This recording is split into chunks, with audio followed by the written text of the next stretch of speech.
Hello, Gloucester Township. Welcome to the Restored GT podcast.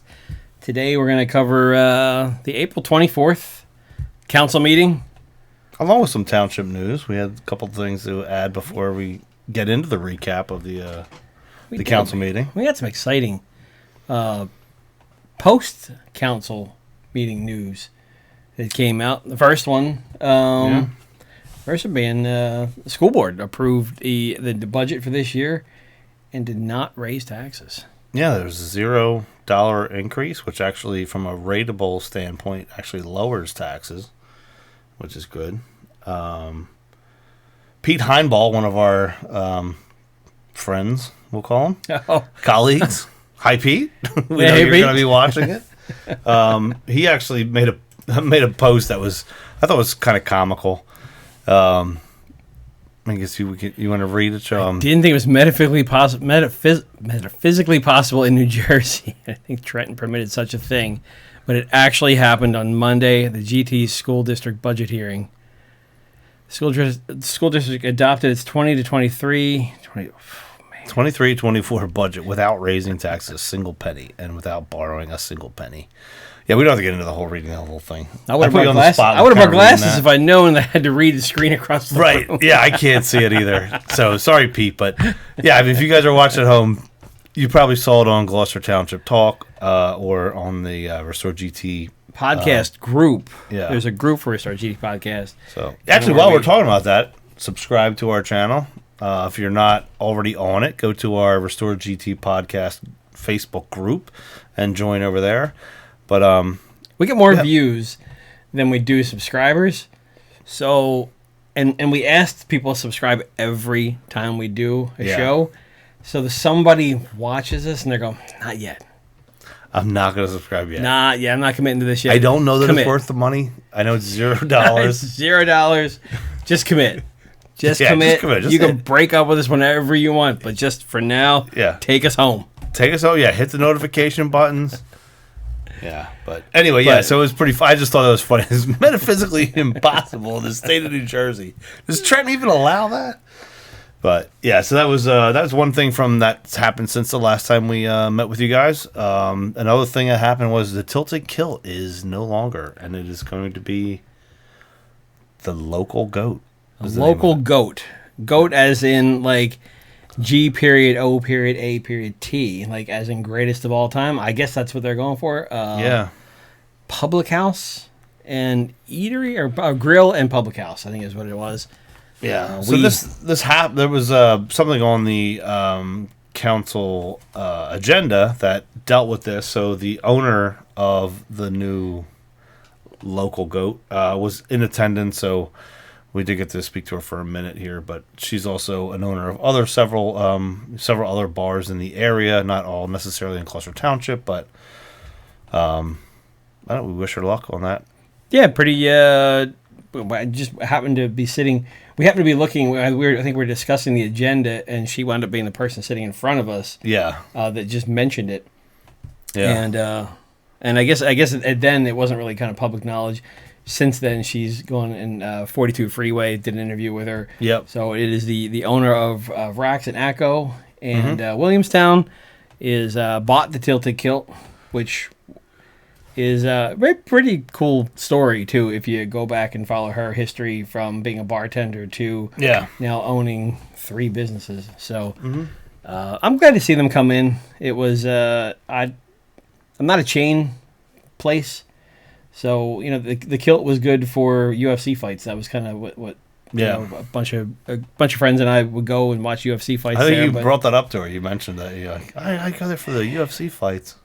Yeah, because I was. It was one of the only place that around that I know did UFC fights, and you could just go in and watch the fight and grab something to eat, and hopefully she's gonna hold up to her word on moving that over to the Williamstown location. So she'll do fights over at Rax.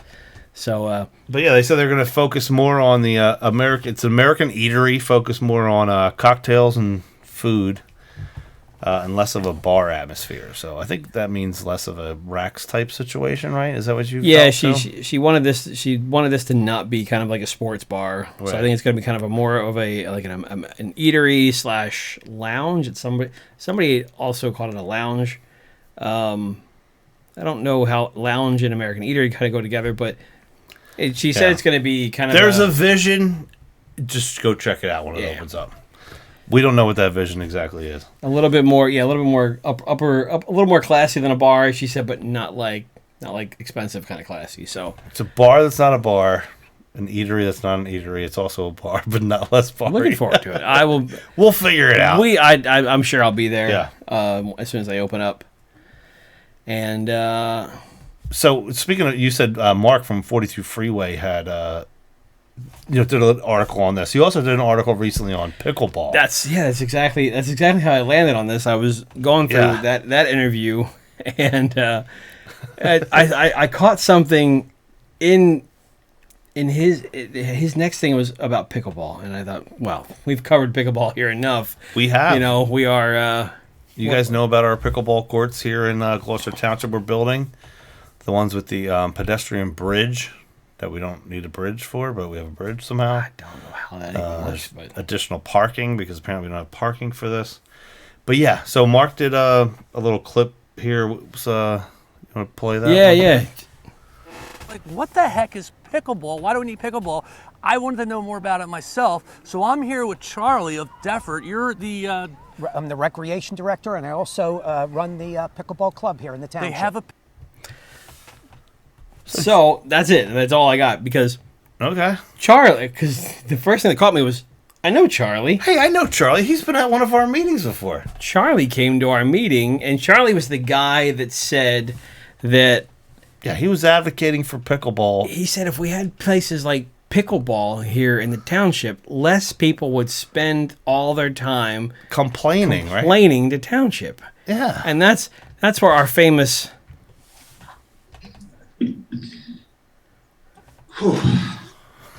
So that was Paul's reaction to Charlie, and I thought, man, I didn't know Charlie is. I didn't know Charlie's on the payroll in Deptford, coming to Gloucester Township to advocate for pickleball. That seems weird. Look at that.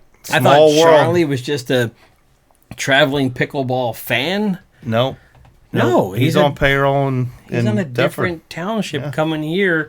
So I wonder. I don't know. It kind of makes me wonder. He's got some other ties to some other people that maybe we'll find out later. But yeah, we'll leave it alone for the moment. But it's just a funny thing I saw. I know that guy, but that was So Deptford, if you 42freeway.com, check if you want to play pickleball on some nice stuff. Yeah, apparently Deptford is the place to go. It's the epicenter for pickleball in South Jersey. Until Pickle Juice opens up in Blackwood. Yeah, Deptford that'll be a little while. They don't have juice. They don't have an indoor and juice. They don't have juice. So all outdoor. If it's raining and you're thirsty, Gloucester Township's the place you want to be. So next up on the list is... Oh, there's a lighting update. If you guys were here for our last podcast, I did a little bit of my, on-scene investigations or whatever you want to call them. My being a Karen out there. But, so I'd called out the intersection of where 42 meets Blackwood Clementon Road meets Ariel Road and a bunch of other intersections right there, and how dark it was. And it was pitch black, 14 traffic, or what are they called? 14 street lights. I keep calling them traffic lights. 4 worked? 4 worked. But that was after reporting a few of them, like a month or so, in advance. So there was nothing working at that point in time. Oh, that's right, because the website basically limits you to you're allowed to report one light out, and that's it. You're only allowed to report one at a time, or one, and then that's it. You've got to run to your neighbor's house. Yeah, you can clear your cookies on your computer if you need to reset a new one. But so we did have an update on that. After that aired, I don't know how long ago it was, but it was literally the day after that aired. There were a few hundred views, and there were, I think it was 7 trucks I counted out there. They were fixing stuff left and right. It was great to see. But the sad part is that it took that in order to get somebody to go and take action on a safety hazard in our town. One, why is a resident just reporting this as a problem? Why no one else in the town, public works, police that sit right at that intersection all the time? Yeah. Council members, no one's ever driven past that in the year or two that it's been like that, and no one's ever said anything. It took me putting a video out to get action on that. But anyway, the good part is it's been remedied. Not all of them, but it's much brighter out there. So I have a couple of clips. You want to play those here, showing where we're at? So I can already see that the lights have been fixed. Well, some of them have been fixed. You can see your hand in front of your face down here. This was black before. Yeah, This pitch one. black. This one over here that was hanging off and didn't even exist. Look how bright and light. Bright and light. And you know how I know it was the video that got that one fixed and not reporting it? Because I didn't report that one intentionally. The only way that was reported was through the video. A little bit of road work, fixing the lights. That one's still not fixed under there, but they were out working on it.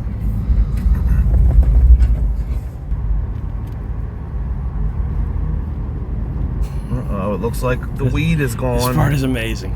Getting rid of the weed. Yeah. So coming off of 42, Yeah, you a can little see bit each brighter time over there's a here, little and bit I more can actually lights. see if there's a Look how bright it is there human being now. walking across the street. You don't have to be afraid to hit somebody. It's great. So much safer.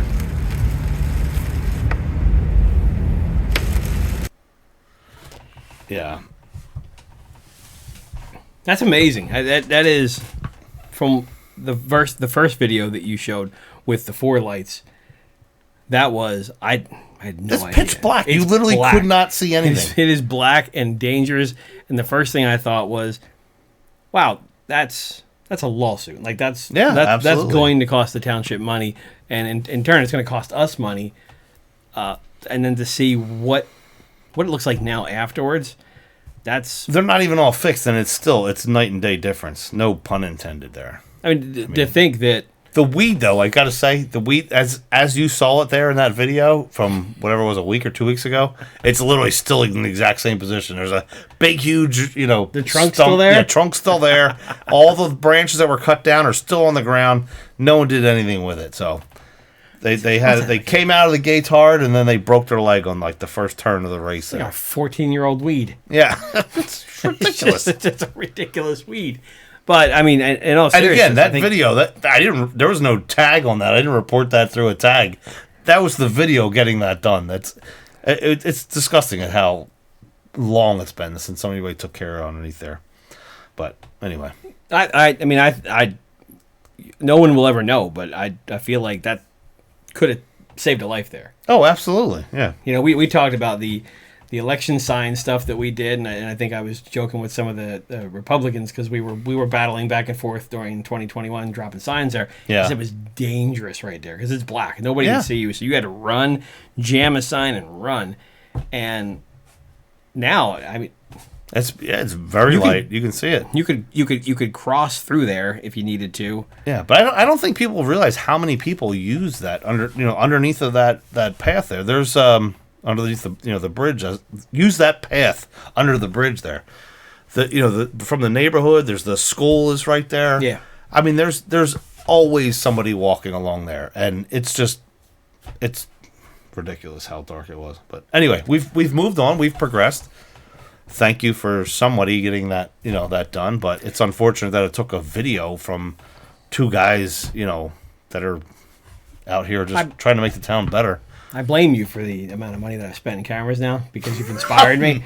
Because you've inspired me to go out and it takes that. But that's also kind of the stuff too that in the Restore GT podcast group, that's the kind of content that look, if we've got a place that you feel there's a subject of something that you need. Right. You need something some attention on, and you want to do. Every one of us has eyes and a vision and sees like, hey, this is wrong. Something's not right with this. Like, let us know. Like that's, I don't know. That's part of what we are.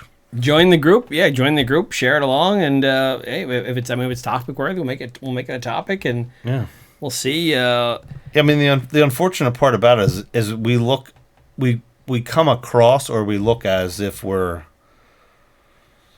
more, I don't want to say adversarial, but I guess, in that respect, it's like we're out to get them. Hey, somebody's like, oh yeah, you did that just to benefit yourself. No, I did it because it needed to get fixed. And guess what? There could have been, I know this from doing it in the past and how things, work around here. I could have reported it, Joe could have reported it, you at home could have reported it, your neighbor could have reported it, and guess what?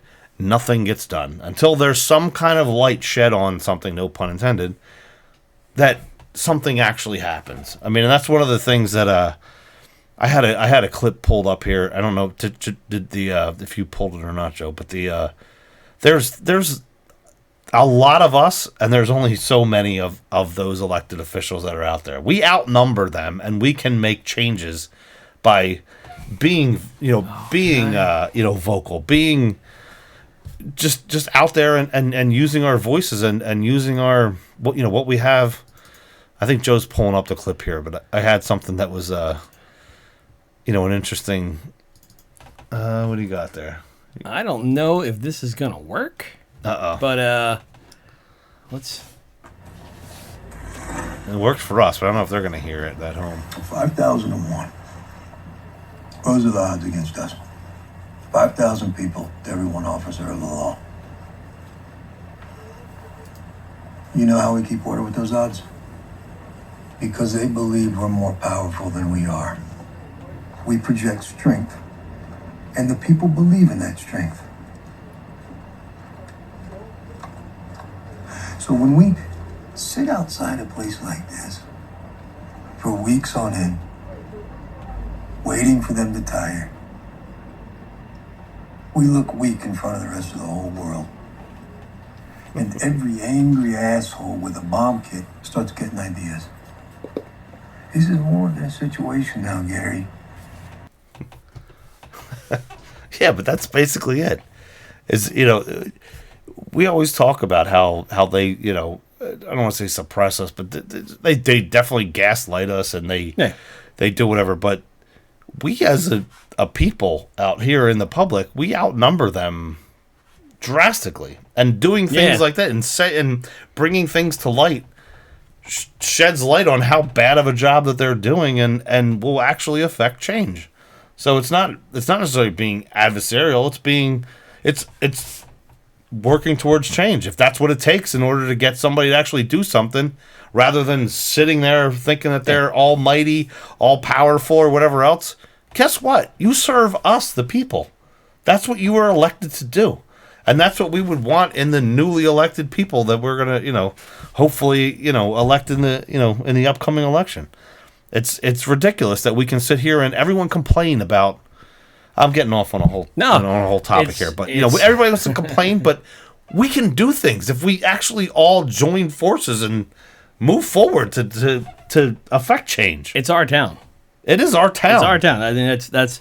They don't run it because they're more powerful. They run it because we elect them to run it, and they should run it how we want it to be run. Yeah, and spending our money the way that we want it to be spent. And we elected them by not showing up.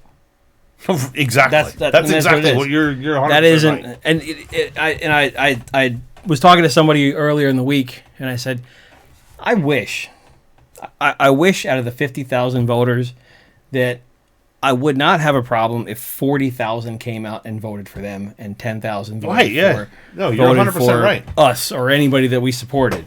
Yeah. Because then at least I would know that is what everybody else wants, and I'd pack up and I'd move out, and I'd tell the rest of the 10,000 that voted against them, you should pack up and move out too, and let them have their own ways. Yeah, but it's not. It's not. It's you're right. They win because no one shows up. They win because no one shows up. But people will complain, but then they don't. It's easy to complain. I guess it's hard to show up to a voting booth or to fill out your ballot at home and mail it in. I mean, they've made voting so easy. It's insane. Yeah, that's the thing too that people hammer through is like mail-in ballots. You couldn't get any easier. Just do it. I mean, even if you're like I want to go vote in person, but deep down it's like I want to lose that weight, but you're not going to go to the gym, right? Yeah. You're like, I want to go vote in person, but then you also think, man, I haven't voted in the last 3 elections. Just get the mail-in ballot. It doesn't matter. Yeah. Fill it out. Do some research. Look, we try to be pretty honest and straightforward and kind of middle of the road. I mean, if anybody good comes along from any side, any party, we're going to talk about them. Yeah. All right. Good example. I mean, look, we're talking about people that are in the machine here that are they're all Democrats. Does it mean we hate Democrats? No. There's a good choice right now for a commissioner. Sam Sweet's running for commissioner. He's a Democrat. Yeah. It's half my team was Democrat in 2021.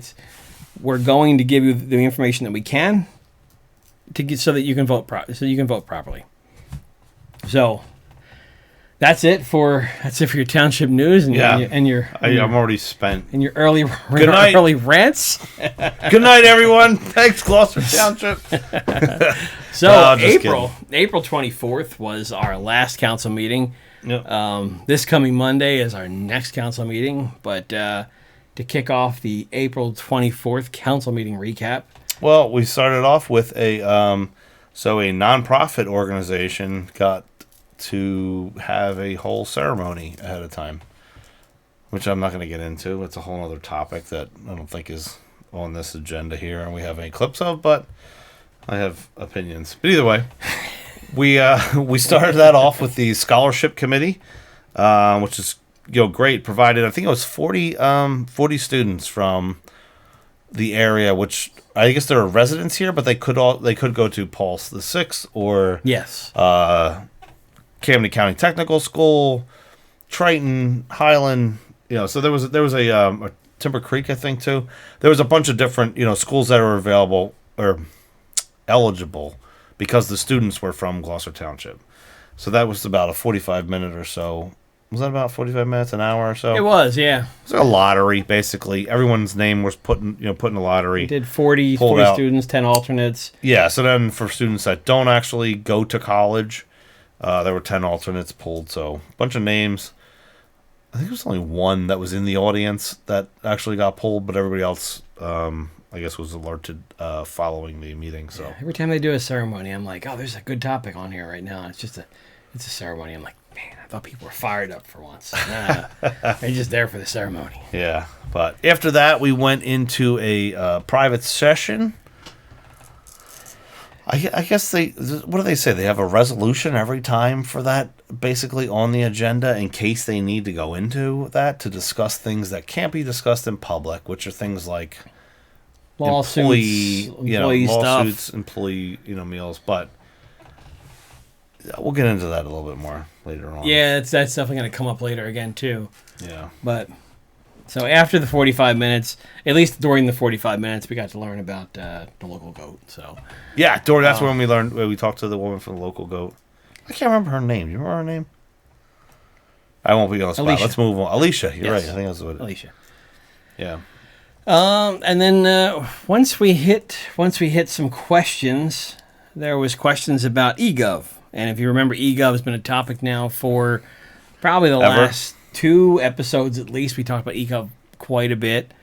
Yeah, it's the system where you're able to send or submit an email ahead of time with questions to be read during a council meeting and then hopefully answered during the council meeting. And there's been all kinds of... So the first question came up from Dina Hendry, and she wanted to know, what's the process? When I send it in, where's it go? How's it handled? This is the answer. For clarification, can you go over the correct protocol with regards to the E-Gov questions from start to finish so it's more understandable? For example, once the question gets submitted, who gets the notification? Nancy, I'm going to have you tag in on this. So when the E-Gov goes in, that goes into, I believe, the mayor's office. His chief of staff has access to it. You get a copy of that as well. Yes. Okay. It is forwarded to myself, and I don't get it immediately. It's forwarded to me. And then also, Mr. Cardis will receive that email as well. And that's forwarded from the mayor's office. Correct, Mr. Cardis? All right.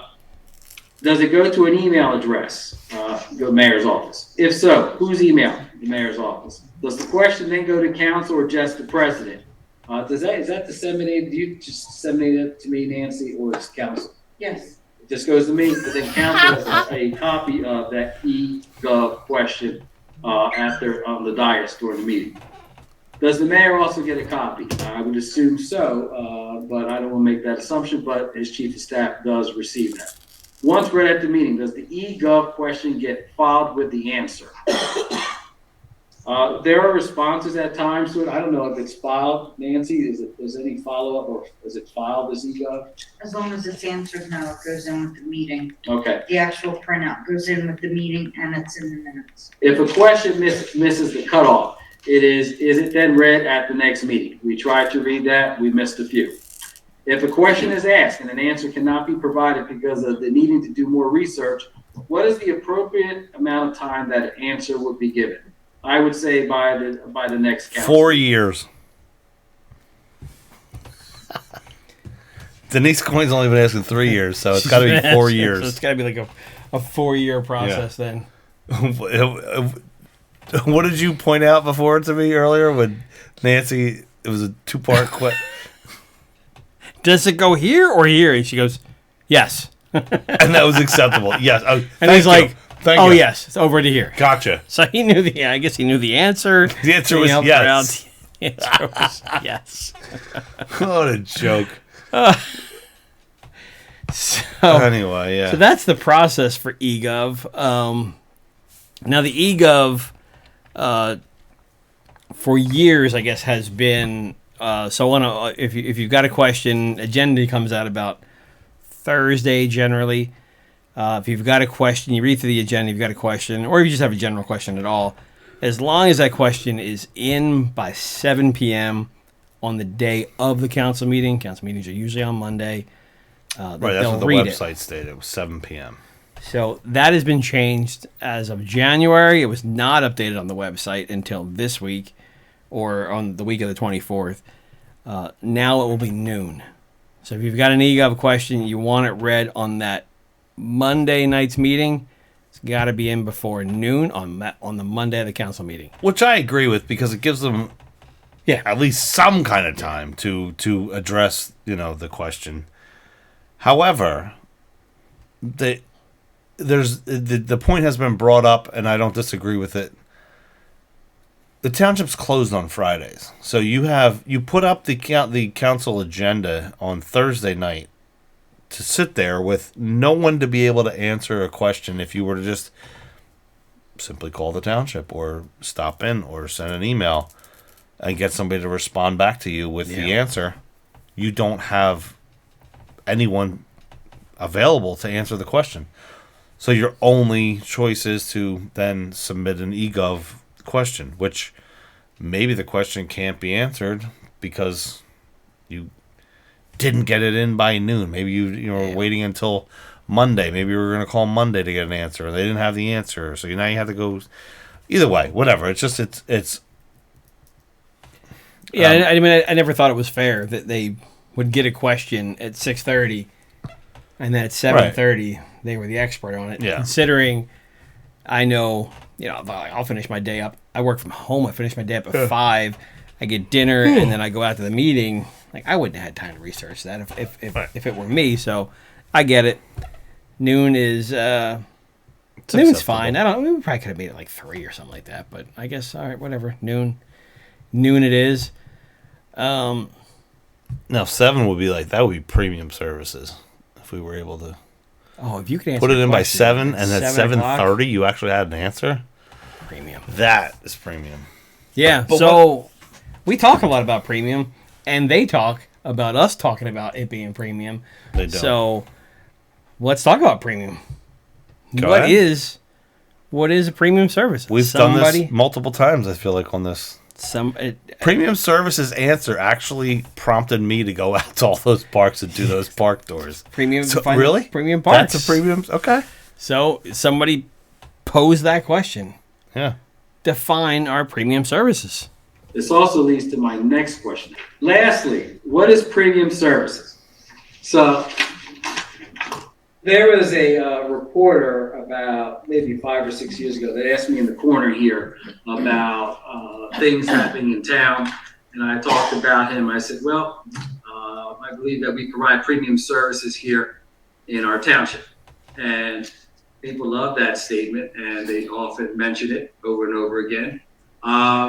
I think I look around the room here, there are people that came to this township and stayed in this township because of some of the things that take place in this township. Who was he looking Myself, at? I don't know. Personally, every township has, well, almost every township has a police department, but I believe our police department goes above and beyond with our community policing, with Why doesn't that the look tools that the way we it's spelled provide, right? with a drop in our crime rate over the last 10 years. It is. I look at our recreational activities, whether they're organized sports or passive recreation. I grew up in Swedesboro, where we had no athletic organizations, no fields. We went to other towns to play, and they threw us out of town. We went to play in other towns, and we weren't residents of that town. Our public works department, when there are storms, and yes, there's storms that take place in other communities. But when we had that Derico on June 22nd, I believe, of 2015, and traffic lights were out in Washington Township, our traffic lights were operating because we have generators that we secured for our township and that were put in our capital budget. There are special events that take place throughout the town, throughout the course of the year.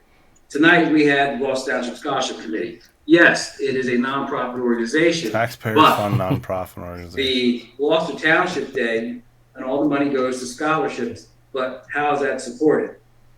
That's supported by the township with our police, our public works, and our recreation department that work that event. If it's the Pumpkin Festival, which is a main stage for the arts program, that is supported by public works and the police department on that first Sunday in October. If it's a project with MLK Day, some of the things that take place, and the township supports those things. The food and truck, a beer truck event that takes place also in downtown Blackwood, which is an event that raises money for a nonprofit organization, but again, is supported by the township. These are things that surrounding communities that people come to our town. People enjoy these events. Our capital improvements. We have a capital budget where we are constantly reinvesting into our community, whether it's our sidewalks, our streets, and our drainage project. Today, when I was going home for lunch and I passed by the senior bus, which provides senior activities, and we have a senior recreation coordinator. Just going back to our recreational activities, when you think about, we have for years, 30 plus years, have been running a preschool program when other towns did not have a preschool program, and that preschool program fed into our school district here. So that's just some things that I highlight, Ms. Hendry, when I think about premium services, that I think that we go above and beyond. That damn reporter. Had it not been, it's not the fact that he said that there's premium services. The reason we're still talking about premium services is that damn reporter that reported what he said. Yeah. That's, wow. And the people that keep bringing it up all the time. Yeah. Keith. It's totally you. Oh, was you It talking was about totally me? you. It was totally you. It's about me. But, so taxpayers funding a private nonprofit organization is premium services.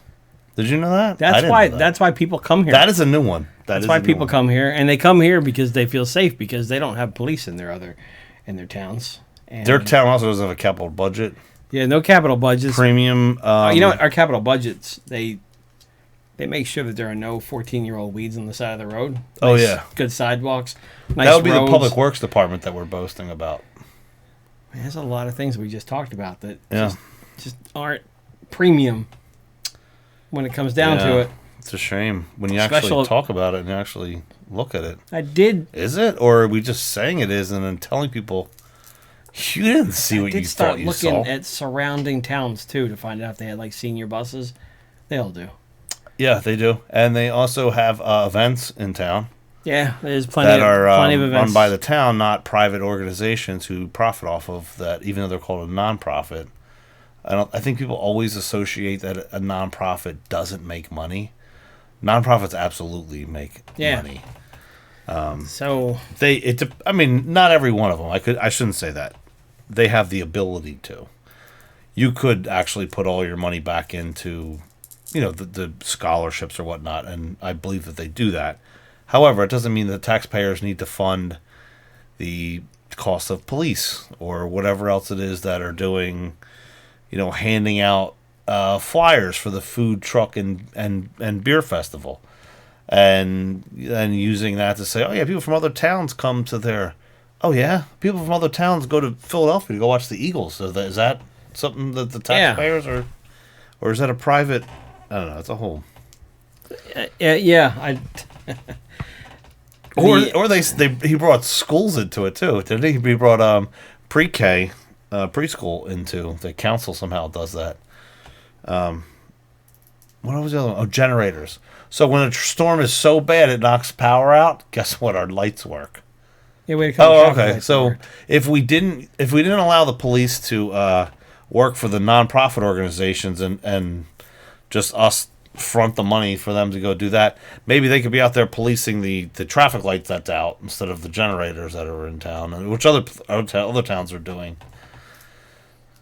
I guess it doesn't matter. I guess at some point somebody missed a generator somewhere, and he was like, "You see, they missed that over there. Yeah, We've got one. I saw one of those at our traffic light over in Gloucester Township.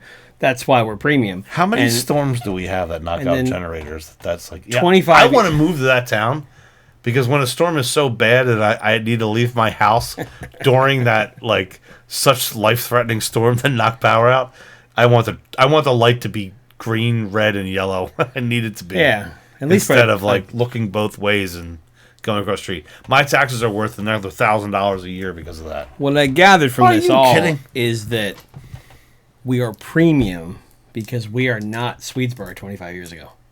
Oh, true. Swedesboro, a place that I can't afford to move to now because they've completely upgraded and it's nice and it's a little more wide open space over there. It's a really nice area. What county is Swedesboro in? It's not Camden County. No, it's I'm trying to think of what that is. Gloucester County? What? Woolwich Township. I don't know. I'm not sure. I put you on the spot. Sorry, Joe.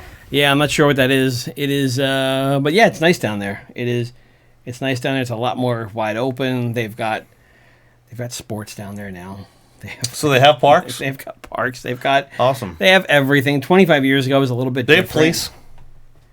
No police. No police? No, just lots of. It's the Wild West. Public Works? You have to pick up your own trash. Got it. Right. Yeah, it's a lot of people right, inside so right. with little stabby jobs, just picking up trash up all the time. Stabby jobs. Yeah. But yeah, so it's that was one of the E-Gov questions, right? That came in. There was actually a couple of random ones though from the. Not random, somebody but did one. From regulars. Somebody wanted a bike path on Cross Keys Road. That was an interesting one, yeah. The little bike designation marked on Cross Keys Road, and if you've ever driven down Cross Keys Road, to think if you added another 5 feet on it, it's already too narrow. They're widening it because it's already too narrow to fit 4 lanes on there, so they're trying to widen it.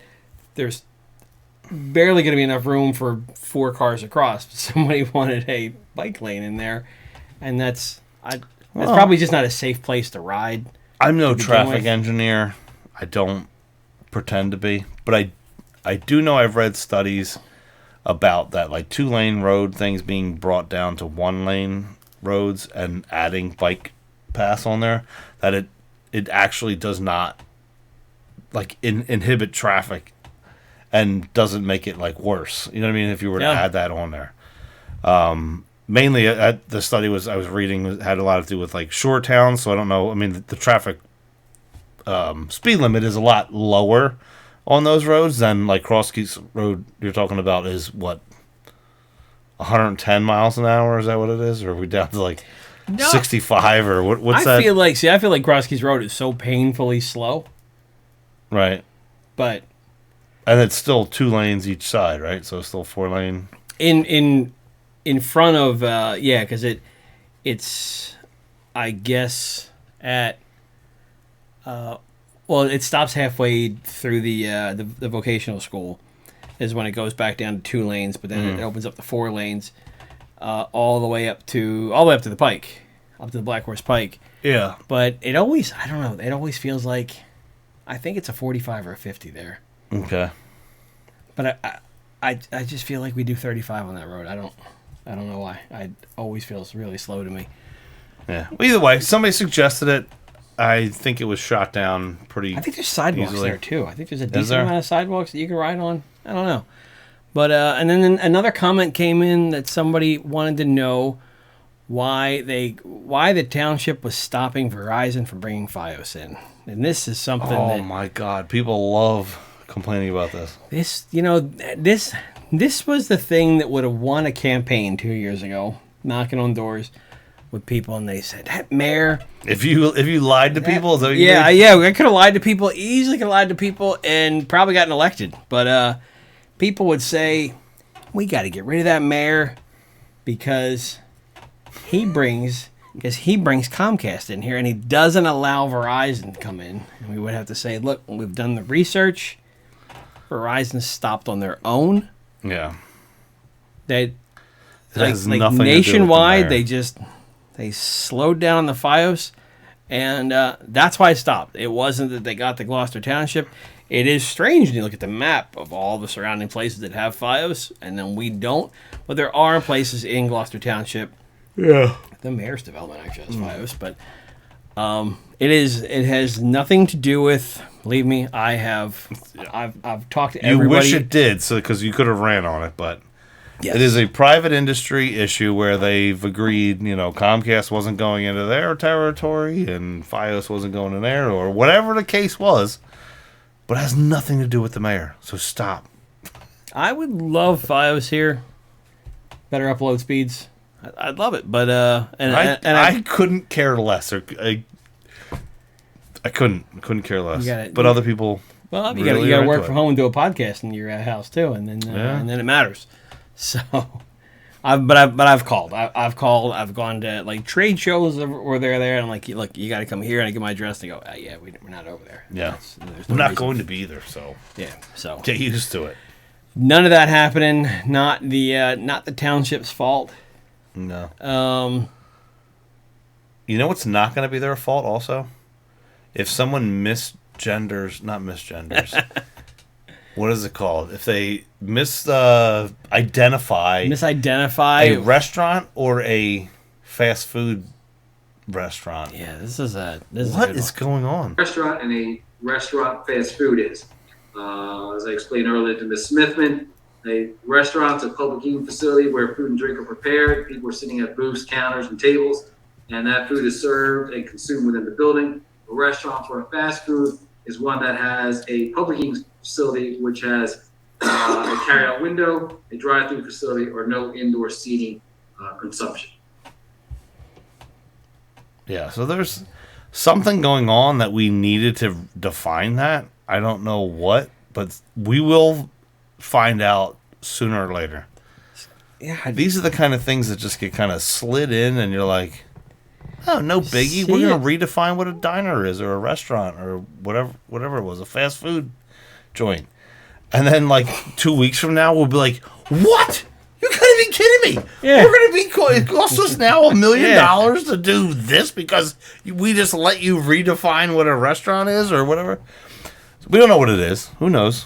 It could be absolutely nothing, but it just it came out of nowhere. There was no explanation for it. It's like, but we needed to define it. It's like you're sitting down at Thanksgiving and your uncle Steve is like, restaurants don't have drive-in windows, and you're like, what? And he's like, that should be defined. And you're like, oh, thanks for that information. Out of nowhere, that comes up, and we're defining what a restaurant is and what a fast food place is, and we're like, did somebody look through everything and go, hey, they never defined that. They should do that. And they're like, oh. That needs to be done. Get it on the agenda now. Put it out before Thursday. I don't know why, but I don't know. Keep keep that one in your back pocket there, and Yeah, we will find that out why that is. gonna And find I out. guarantee you we'll figure out why. And we probably won't like it, and it will just look back and be like, "You've got to be kidding me." yeah, it's just That's how you snuck that in there. it's another one of those things. We're gonna replace this wall here with a whiteboard of all the things that we pulled up ahead of time. That was what was it? It was the friendlies on over on 8 Mile. The the road wasn't a buffer at first, so what they did was they redefined in the I don't know Oh, the yeah. one redevelopment plan. They made that road become a buffer or something like that. So then later on it was like, oh yeah, when it goes to the planning board, council actually just approved that to actually include that to be a buffer zone, and now you actually are within your limits. But nobody knew what was going on, but all they did was just like, hey, all we need to do is we're just redefining a couple things here. It's like when the walking trail was a park forever, and now all of a sudden isn't a park. Yeah. The parks It's department like that. took care of it, and it was like, that's not a park. I don't know what you guys are talking about. So Keep that in your back of your mind. We'll figure that one out later on. speaking of weird things, and things that make you think this seems corrupt. I don't know. Who do I talk to when something doesn't seem right, or when something definitely isn't right? Who do I go to? We were told at the Camden County affair that it was Yeah, Camden the County. ballot box they told you to go to. Oh, if you have Camden a problem, County just, was like just go to the ballot box and vote. That's all you can do. Camden County was hands off, and that was probably after months of emailing the county saying, "Hey, this isn't right," and then something else would come up and say, "I don't think this is right either." Right. You know, with different people reporting back to us that they reached out to the county, and the county was quiet on different things. So, Ray Polidoro came up and asked, Who oversees this municipal government? Who oversees municipal elected officials? Let's say there is a case of abuse, misuse, misappropriations, or ethic violations. Who would you answer to besides the voters? What government agency would you answer to? Attorney General, the county, I'm sure you contacts out there in the state of New Jersey. Get a little closer to the microphone, I'm sorry. So there's ethics board, there's county, there's state, Department of Community Affairs. Community affairs? Okay, that's basically ethics, not abuse or misuse. You want to report something? Just curious, who do you answer to besides the voters? All right. So, from You want to report experience, something? when a council member moves out of town and doesn't tell anybody for a couple months afterwards, Yeah. and you reach out to the county several times and they don't even Literally answer. don't even answer the Yeah, email. it's almost like their email doesn't work, and then you reach out to the attorney general several times, and they finally get back to you and say, "Oh, you know what? That would be kind of something you want to deal with on the county level." And then you go back to the county and say, "Look, the county doesn't answer." And they say, "Well, maybe that's probably your best bet, the county." And the county doesn't exist. Right. So we made a mention of So then when the county holds a town hall and you then go to the town hall and bring it up in front of everyone, then what happens? Then they actually pull the video down from the website. They did. And pretend it didn't happen so that they don't have to answer to it. Yeah. That's how it works. It's- That's the process, folks at home. Yeah. It's almost like I'm going to take my head. I feel I'm going like to smash it against this wall right here. well, 'cause yeah, that's- the tinfoil hat that I'm wearing wouldn't because that's how deep it is. It's so screwed up. When I talk to a normal person about it, I feel like I'm the person wearing the tinfoil hat, and I'm just the guy that's like, man, I just don't want to be involved in any of this. I just wish it all worked well. Right. It doesn't work well. It doesn't work well at all. And that's what we want. Just simple, good government, right? That's it. That's it. Good government. But yeah, That's a lot to ask for, though, in Camden County. Ray also followed up with a great question, and we'll lead with Ray's question here and then talk about it. So I believe I heard you state that in the portion of property tax, 31%, we're up to 31% is the township slice of that pie. What's the school's slice of that pie right now? Do you know offhand? I couldn't remember. It's greater than 31%, Yeah, correct? probably 54. Okay. So, So- 50, okay.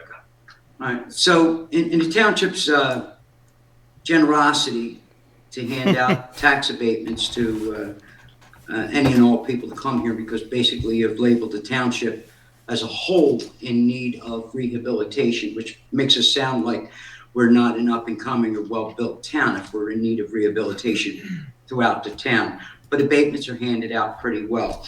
There's 2 Wawas coming about. I'm sure they'll be asking for abatements now. Blackwood Clemington Road, I know we've been trying to build that up. I understand that. The one in Ariel, however, they wanted that spot in the worst way and got it. I'm not seeing a reason for a tax abatement. And I'll remind you that when Royal Farms came here on Blackwood Clemington Road, before it's been built the way that it is, they didn't ask for it nor receive. Now, of course, you're going to say that's on them, but if we're giving them away on a prime piece of real estate like we are in Ariel, a billion-dollar company, I don't think they need that. But people forget, you just described what the piece of the pie is, and that tax abatement, they're going to be making payments for 5 years. And our children's schools are not going to get anything for 5 years, am I correct? It all goes to the township. So yeah, you hear us talk a lot about tax abatements and pilot programs, and that's essentially what happens. I don't think people understand it well enough to have it actually get them motivated or angry enough to care. Like that, it's not going to our schools. It's going to our municipal government, not so to the schools. it's a reduced rate that just goes towards the municipality, not the schools. So not the fire, not the county, nothing. It's just there. It's so you hear a lot of people talk about how much the schools cost us, and then so far in the last 2 years, I know that they haven't had any increases. Right. But when it comes down to it, and if there is a need for money, that's where that money could come from. And it doesn't, because the entire town, if you build, you're eligible. Mm-hmm. And some companies, like you mentioned, Royal Farms, didn't ask for it. Yeah, Royal Farms didn't ask for it, but Wawa's going to ask for it, like you said. Yeah. And do they necessarily need it? No, they're building it on a prime piece of real estate. So the whole town being a area in need of rehabilitation or whatever the designation was called, it hurts us. And we've gone over this. I don't know how many times in the past where this has been true since the 70s or something, where they redid this. Yeah, in this town in the and designated that. It was in the 80s he was talking about, but I think it goes back longer than that. Yeah, and it hurts our schools. And then for them to sit there and say like, "Oh, yeah, well, the school is 54% of our, our budget, and we're only 31%." Well, obviously, none of the money that goes from all these abatements is going to the schools, so they have to get it from the residents because you're allowing them to not get it, and it's just a whole. Yeah. I mean, it's for teachers, salaries. It's for, the students, busing, everything that goes with, along with a school doesn't get a penny when we give out a tax abatement. And these things could be shaped. Like these abatements are not a yes or no thing. These can be shaped. Now, right now in the situation that we're in, there are no limitations. If you build in this township, you are eligible. Right. And, one of the things that was brought up before was we should use abatements to steer companies towards areas of the township that need it. Right. It's not just the entire township. There are pieces, like you said, like that are yes, we definitely would like to attract, and in using their terms, use this as a marketing tool to get a company to come in and build and develop a somewhat undesirable piece of property to help be the tipping point to help maybe draw other things in later on. That's why you give a tax abatement. Yeah. Not because you're over here on Hollywood and Vine. Guess what? Tax abatement for you. And over here on whatever. It's the same thing. Where are you going to go? You're going to go to Hollywood and Vine. You're not going over to, Yeah, I mean, you get the same abatement whether you build in the parking lot in front of Lowe's as you would as if you were on Blackwood Clementon Road or downtown Blackwood. Right. So it's the same abatement over there, where it should be the areas that don't need the traffic anymore. The outlets, the front of Lowe's and all that. Right. They don't need it. We shouldn't offer them there. We should offer it for the places that need it. And then we can also shape it to where certain companies, certain size companies. You know what that would do, though, Joe? It would take away power. And they are never going to give up any power. If they were to unclassify the entire town as an area in need of rehabilitation or whatever it's called, that would then say, you know what? We're just going to give away some of our power. And that's what it was not going to ever happen. There was a study a long time ago on abatements and how bad they're using it. It was called if you go to restoregT.com, under tax information there is a tax abatement report. Yeah. It's a good report from a long time ago. They brought it up in the council meetings, the Boxer report. They brought it up, but it was kind of the misuse of tax abatements. And I mean, you can really shape these things. You could shape it so that you're giving abatements to small businesses, but you're not giving abatements to corporations. You could really shape these things so that they benefit the township and they benefit the small business as opposed to the big corporations. Wawa came in and bought several houses and tore them down. That's how bad they wanted that area. Mm-hmm. They did not need an abatement.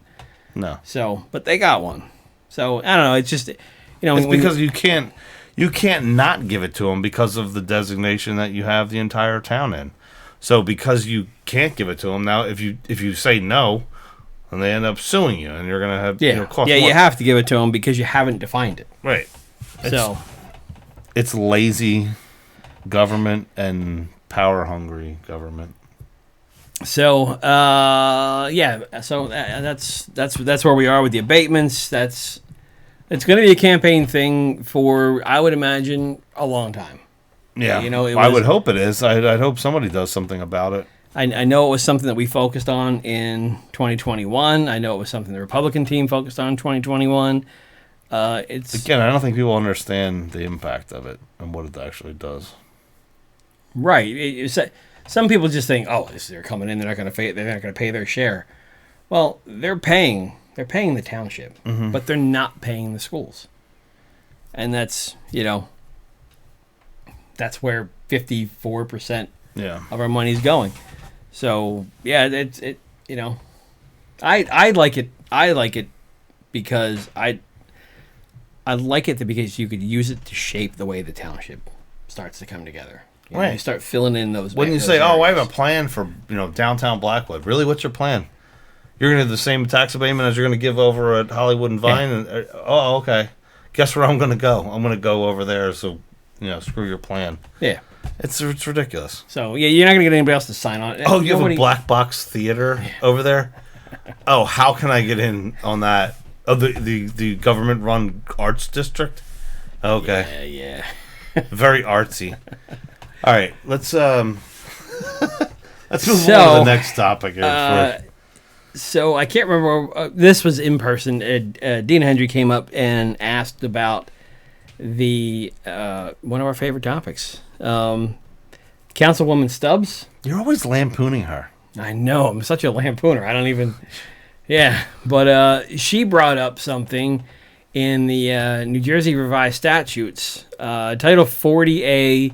Section 16-13 or 16-18, I forget which one it was, and wanted to know if it would pertain to Miss Stubbs. And what it essentially said was that if a member of the government, be it the mayor or a council, didn't make 8 consecutive meetings, that they could essentially be voted out.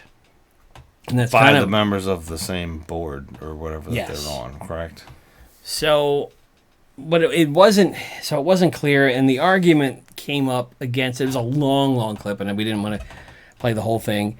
Yeah. But that's been the topic for a long time now with council members missing meetings, and at what point can we vote them out, or can council vote them out? Can something be done? Or anything, can anything be done?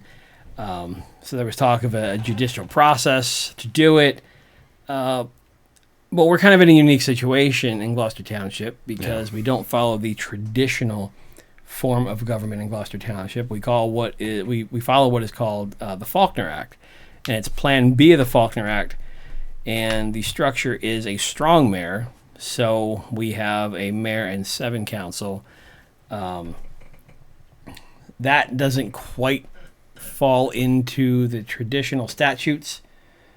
So that was kind of the question. And it wasn't clear by the township solicitor whether or not that was a thing either. It's never clear. So his answer is here.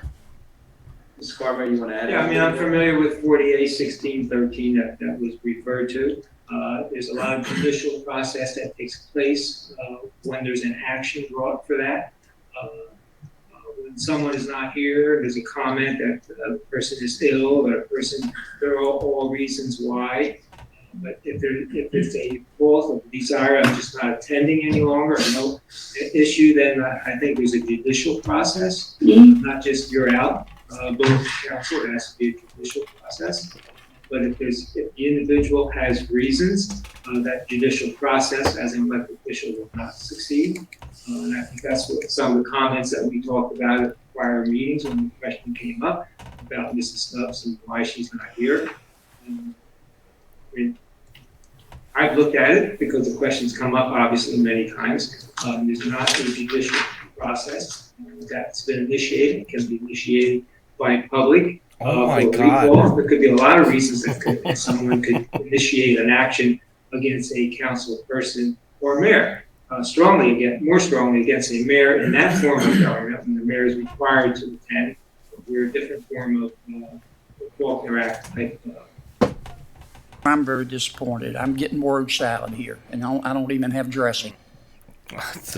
I hear you. I don't know what this is something I like every time he talks. I've looked up ordinances and the Faulkner Act before to find out when different things, when a member leaves town or when a member just decides to not come to meetings anymore, what the process is. It's not defined in the Faulkner Act. It's not defined in our book of ordinances. There are no rules for that. So when Dina brought it up, it seemed to me as they were reading it off that it wasn't going to be a topic that they were going to say, wow, yeah, let's do that right now and vote her out. No. But the last thing, and we actually didn't clip that, but at the last part of that discussion, President Mercado said, I think we're going to find a resolution to that shortly.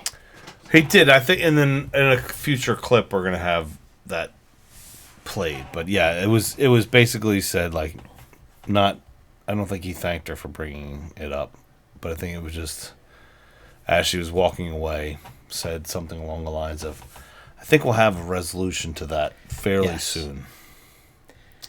Which brings us to the end of the meeting. Right. So we went through all that word salad. Salad bar was open. Everybody's taking part of the salad. Yeah. And boom, it happens. Everybody gives their final remarks for the evening, and then this happens. I have an announcement to make. A letter was submitted to the clerk this evening by Andrea Stubbs. Is this the right Nancy clip? is with sadness that I submit my resignation effective today. Before I go on, Ms. Stubbs told me to read this email in entirety, and I will. Nancy is with sadness that I submit my resignation effective today. I regret that personal issues hindered my participation in the job I respected and enjoyed. I also regret being maligned by the falsehood of being the author or authorizing a letter regarding school board elections. I would never participate in any type of potentially polarizing activity. It has been an honor serving my community. I expect that my letter will be read this evening by you in its entirety. Thank you, Nancy. I have missed her being here. I was not appreciative of the comments that were made about her or how she was lampooned by people. People go through things through their lives, and we don't know what they're going through. And but I will miss her, and I have missed her here. And I wish her and her family, Trey and India, the best. Ms. Power, I'm asking you to contact the Democratic Municipal Chair tomorrow and make him aware that there is a vacancy. And I will start the clock, and we have 30 days to fill this vacancy on council. So he said, people go through things in their lives, and we don't know what they're going through, and kind of a shame on you to everyone that has called her out on that. And I say, the things that she was going through, apparently, from her letter, was that she was used in a letter that went out by one of the political PACs that supported her campaign to talk badly about two candidates, you being one of them, Miss Dina Hendry being the other one, on school board. Yeah. So that thing that she was going through that stopped her from coming to meetings, from the very moment that it was brought up and she was called out on it, the thing that she was going through was caused by the man saying... Was caused by the guy that's up there reading that off that is accusing other people of lampooning her for this.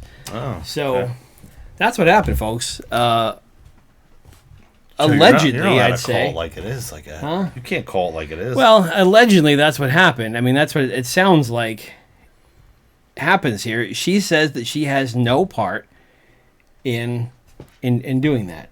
So, yeah, if you listen to what she actually said in that letter, and you take it word for word and actually play and understand like what she said in that in there, you kind of get lost at first. And you said, what is she even saying? But she didn't send that letter to read by him. She asked Nancy, the clerk, to read that. And he took it and saying like he's going to read it. Like, this is my friend here. This is the letter that she asked me to write or to read out in full, and I'm going to do that. She literally did not ask him to read that. She asked Nancy to read that. Yeah, and is that what are we doing with this here? Well, yeah, I wanted to point out that it was okay. Is that up on the screen? I don't. Not yet. It's not on the screen yet. But I wanted to point out that this letter is signed with her and Carolyn Grace's pictures on it. Mm-hmm. So. Okay. Yeah. It's pretty clear that this thing went out to intend as her and as Carolyn Grace. Right. There was it didn't say, it was just somebody else signing, we're just going to use these people here. But now that did go out and she was used in that way, this is what she's going through, is dealing with, I didn't say that. I didn't put those words on that paper. You used me to put those words on that paper. That's what you're saying, right? Yes. Right. Yeah. That's the takeaway that I got from this. Yeah. And from the start of all of this, the time that it came out, it was shocking that it came out from her. She's always been one of the nicer, more compassionate people on council. She was the only person that voted against the tax increase. Yeah, during absolutely. The pandemic. Yep. And it was out of character from what a lot of people. I don't know her. I've never talked to her.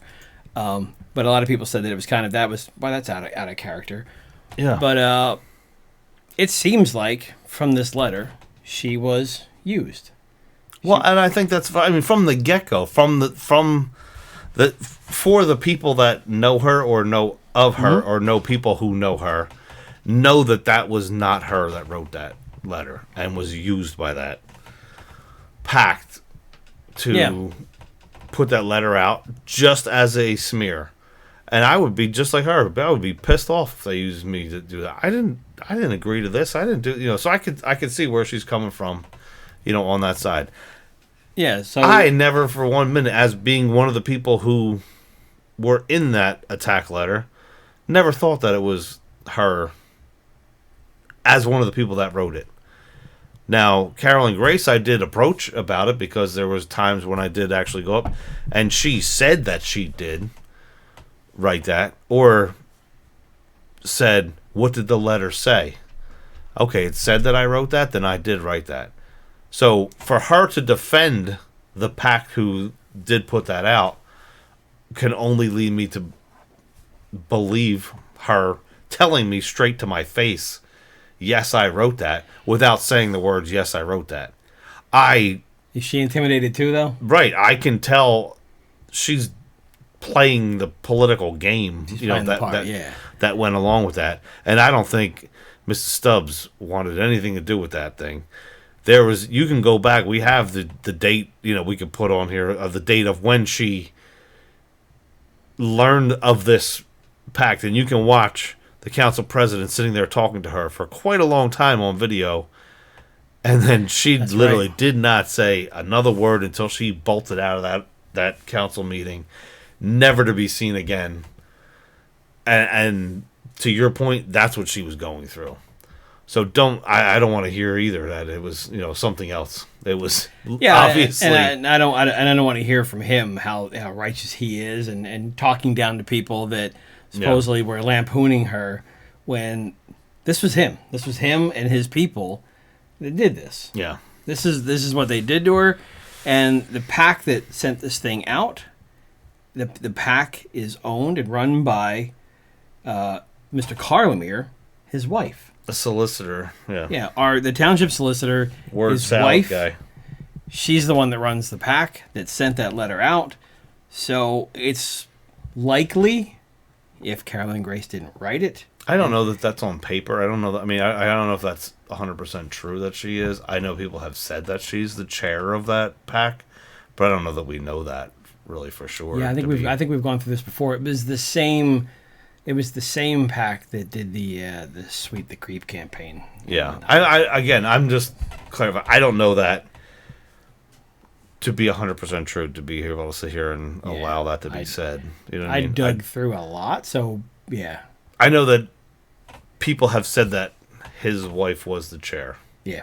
I don't think it was ever argued that she wasn't or said anything, but either way, I don't know that to be true. But at the very least, the person that's up there talking as if this is something bad that happened to one of his friends. Right.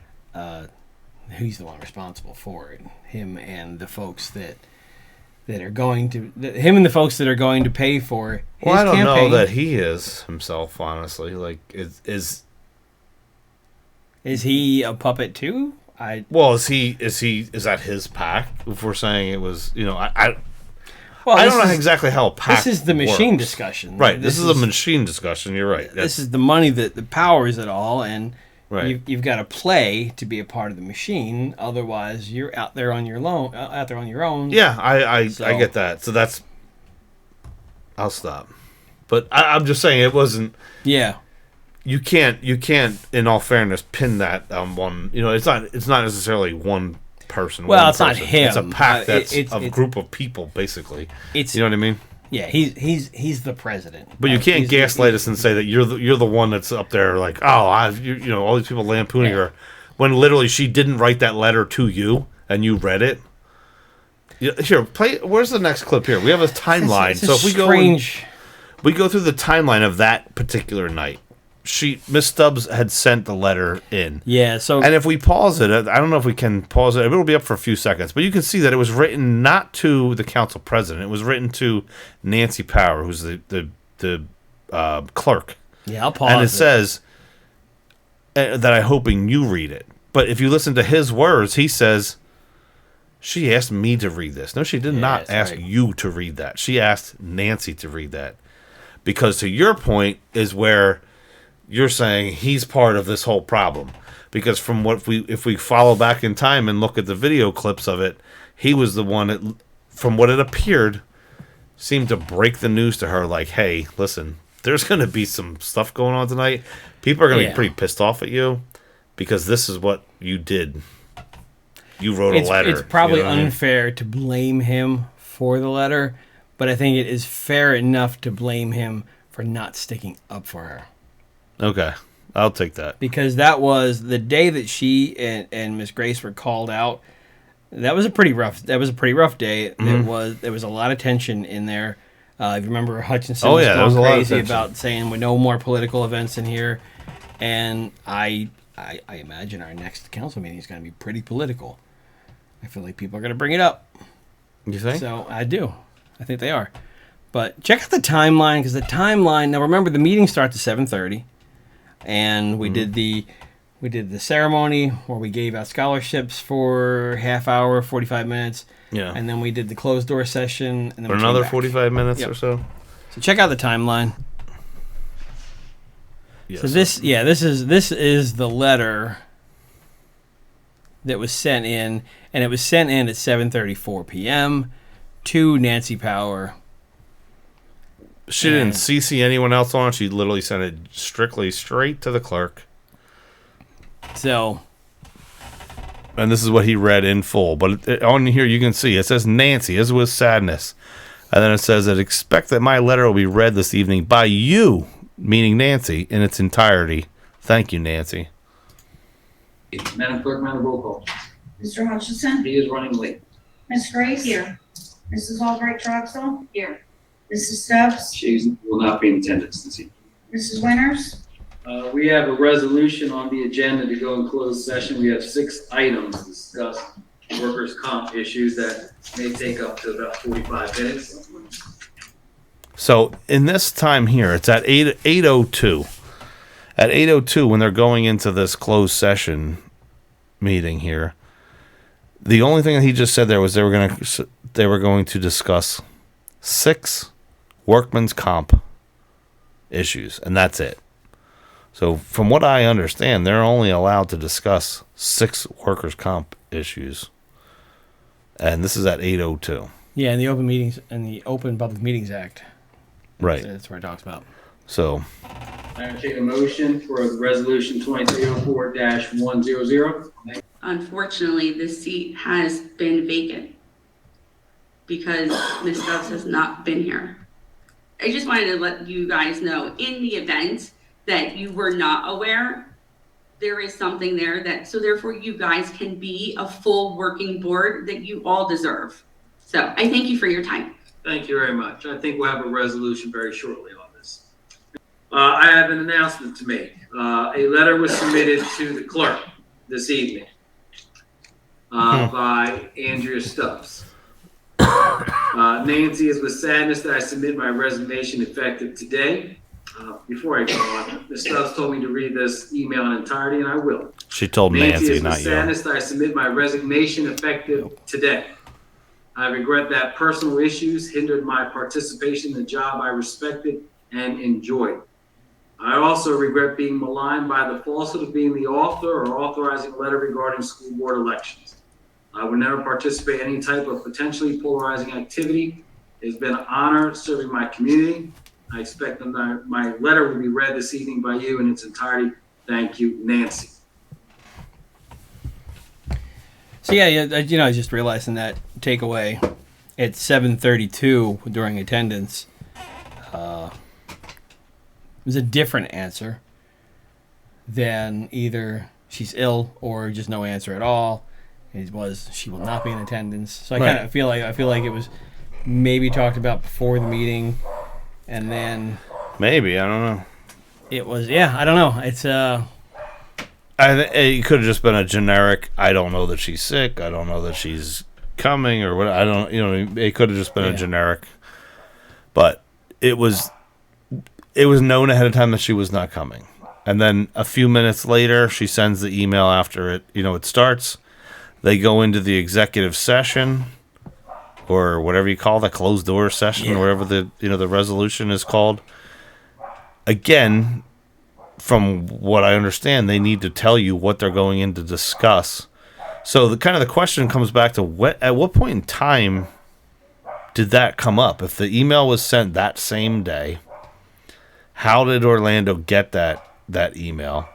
Was it during that closed door session where the clerk got the email and says, "Hey, this came in," and the way that the offices are all connected back there, where you could literally get to her office to print something off back there. She doesn't have a printer up on the thing, and from what it appeared that he was reading it off of a piece of paper up on the dais. So at what point in time did he get the notification? Was that discussed during the closed door session? Was it? What are you doing over here? I'm trying to find out why the dog's barking. Oh. But yeah, so it was interesting, and then it becomes a part where it's obviously known from the time when a resident is sitting there asking, and then we're giving a word salad for a minute and a half that we played, for you guys, and then it was said as the person's walking away, I think we'll have a resolution on that, shortly, and you're like, wait, 11 minutes later, you then announce the whole thing. So you let that entire charade go on. Yeah. For what? You already knew. Why couldn't you just said it at that point in time? Is there some sort of stringent guidelines I don't know. that stop you from being able to say, listen, I already know where you're going with this. We received an email about an hour ago. And we're going to address Unfortunately, it in a little while. Right. We're gonna address it in a little while. No, instead, hey, Mr. Carmere, whip up one of them word salads that you got real quick, because she needs something to eat over here. What? What? Yeah, I don't. What is that about? I don't know. It was the same thing with Trotto. When Trotto left, you went through a couple weeks of it, and then there was a whole big presentation. Like Sam did a whole thing, and then they said, "Yeah, sorry, we don't have any information on that." And then at the end of the meeting, 8 minutes later, they had a letter. Yeah, sorry. At the end of the night, it was time stamped. Hours before. It was like, really? You literally let that all go on? So you got to play dumb through the entire meeting for 2 hours, just playing dumb on there. In the end, you go, "Oh yeah, that thing we're talking about. Yeah, she actually resigned." There's transparency. I mean, what is transparency. that? I don't know. It's not transparent. There's more to that. I don't know what that is. What personality trait that displays, but I don't know. There's something to that. Like, I don't understand. I mean, that's gaslighting. It's like, it's not happening. Do you say it at the end because nobody can respond at the end? I mean, do you wait till after the second public portion so that nobody can respond, and then hopefully it goes away by next meeting? I don't know, but that's what happens every time. And then the patch covered this. Oh, the patch. And man, did they get it wrong. I got the patch article sent to me, and I was like, that's a little weird. It's a little off. They mentioned the Restore GT, and I thought there was a lot of coverage on Restore GT about this whole thing, and I don't know where they missed. I don't know where they read it wrong. But at first, it started out like... It was literally like the opposite of what happened. Well, at first it was... No, it wasn't too bad the first. You're right. It changed several times. The first thing, some of the Republicans reached out and said, we didn't accuse her of writing the article. She signed it. Right. We don't want it to sound like... Right, so the patch article was saying, the Republicans, or what are they called? The GTP or GOP or Camden County. It was Camden County GOP. Yeah, they accused Councilwoman of writing a letter. No, they didn't. She literally, if you look at the letter, she signed it. That's so that was their argument back. Said we didn't accuse her. She literally did that. It made it sound like the Camden County Republicans were kind of picking on her. And that she was defending herself. No, they called out what she did and the way that she did it in a non-political election and used her position. They called it out because she signed it. Right. Or somebody signed it as her, but she did not deny it. That's what they did. So the Republicans reached out to me. I reached out to the patch and said, hey, I think you got this wrong a little bit here. This is not what happened. They didn't reach out. Here I still have a copy of this letter. Here it is. Then they screwed it up. Then they got it completely wrong. Screwed it up. All of a sudden, she was calling out Nancy Fritz, right? Who was also elected. They literally didn't read the letter. They skimmed through for names and then just replaced the names with they wrong got names. The names exactly opposite. So all of a sudden, like, you were the guy that wasn't mentioned, and the Fritz and those other people. She was the, what do they call it? The respected board member of the board or something now is Nancy Fritz, and I think it was John Austin or I forget. Whatever, yeah, it was all opposite names. We got it wrong.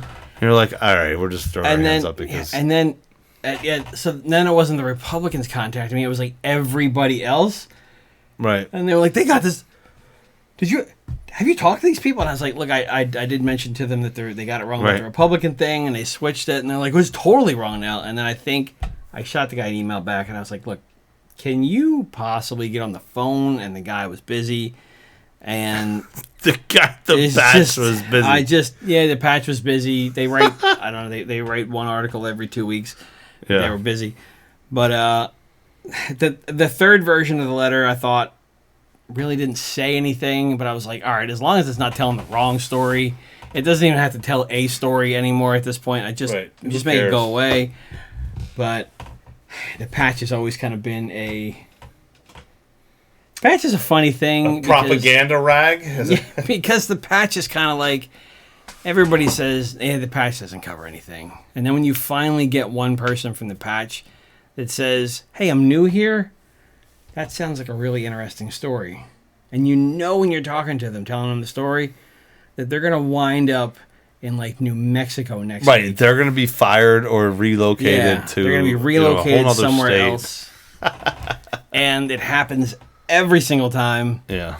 And that's exactly what happened this time. The guy, Josh, that wrote it, he said, look, I'm new on this beat. I don't really know it all that well, so I'm just kind of getting my feet wet here. And Josh is probably... he's been fired since. I'm sorry, Josh. He's probably covering fishing up in, like, Nova Scotia right now. So ice fishing in the summer. That's, So, sorry, Josh. I'm sorry you got thrown into Gloucester Township.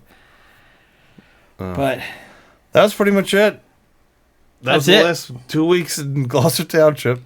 Yeah, it all starts over again on Monday. Yeah. With a whole new council meeting, and I would imagine... I can't imagine people not bringing up the Stubbs thing. It's going to be a good discussion, I think. You think so? Yeah, I think it's going to be really good. I think it is. Well, who would have what to say? I don't know. Dina's going to be there. She's probably going to... I don't know if she's going to be there, but she's probably got a lot to say about it. I feel like really? Ray's gonna speak on it too. I don't know if anybody else is going to be there, but... somebody's going to talk on it. Okay. I don't disagree. Someone's going to talk on it, I guess, but I don't really know what there is to say. I don't know. They used somebody, and that person was fearful enough to not stick up for themselves until after they were gone. And this is the third council person in a row to kind of split. Just split. So that's true. So it was Scott Owens, right? His story was that he sold his house before he ever let them know he was gone, right? Yeah. And then he left. After that, Tracy Trotto sold her house and moved on to Washington Township before ever... maybe even 2 months. Right. Before. By like 2 months or so. That one, my personal opinion was I feel like they knew she was gone and just allowed her to stay on. Yeah. The Scott Owens one, for a fact that he said he moved before letting them know he was going to stop any kind of problem with... any issue, trying to get out. Right, any issue with trying to get out. So, now we have, Mrs. Stubbs, almost the same situation. You were used and abused in a letter, just put out there to dry, and yeah, you had to resign. That's kind of crappy. Yeah, so something to look forward to. Okay. So they've got to replace her. And that's true. If you recall, the last when Trotta left, they the Democrat committee interviewed some folks, and they sent 2 people up to council to get voted in. So council has to vote between the 2 people, and the 2 people sent up last time were Miss Albright Troxel and Sam Sweet. And they voted for Albright Troxel. So the only thought that I would have would be, I guess Sam's the next guy, right? All he has to do. I'm sure he has to reapply and all that. He did. Can Troxel get 2 spots? Since she has, could she be Albright here and then Troxel over here? She can. That would be pretty badass. But so Sam, Sam would be the, immediately I'm texting him going, hey, you're the guy now. But that was a whole other time ago. This is only a couple months ago. Yeah, right? But they still got to. I'm sure that there's a whole process we got to start all over. Well, and there reapply is for a new position. The biggest coincidence was the next person on the ballot. Right? There's 2 people on the ballot that are new. You've got Nash and Walters. Jeff Nash. John Nash. Nash. It's a Nash. I don't know if it's related to the other Nash on the county. Okay. But there's another Nash, and Walters are the 2 new people on the ballot for council. Walters, who somebody in the crowd knew and pointed out to me, was there for her first council meeting. Okay. And I thought, wow, what great timing. She's there for the council meeting the same time the person that she's likely going to replace is resigning.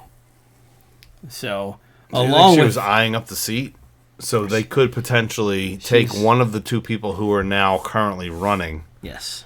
Appoint them to the open vacant seat. And now they're going to run as an incumbent.